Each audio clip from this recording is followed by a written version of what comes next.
እኔ ህይወቴን በእውነት ከኖርኩ ደስ የሚለኝን ነገር አድርጌ ሰው ከወደደው ይወደዋል፣ ካልወደደው አይወደውም። እኔ ግን ለእኔ ዘፈን ማለት ካሴት አውጥተህ ሰው ገበያ ስታወጣ ስጦታ መስጠት ነው።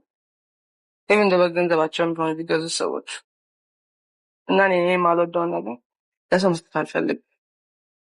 ሙዚቃ ቀላል ነገር አይደለም። ብዙ ሰዎች ከህይወት ከነፍስ ከልብ ከአእምሮህ ነው የሚሄዱ ያ ነገር እና እኔ ዝም ብዬ ፖፑላር ለመሆን ወይ ምናምን ብዬ አይደለም ዘፋኝ የሆንኩት። ስለምወድ ነው ሙዚቃ በጣም ስለምፈልግ ሀሳቦቼ ነው ላይ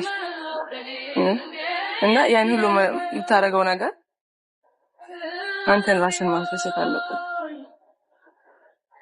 ይህን ያህል አሚን እኔ በጣም ሲሪየስ አድርጌ አልወስደውም። ላይፍ ኤኒ ታይም ሊለወጥ ይችላል። ነገር ተነስቼ ዘፈን አልፈልግም ሌላ ነገር ነው የምሰራው ብዬ ሌላ ነገር ውስጥ ልገባ እችላለሁ። ኢትስ ፖሲብል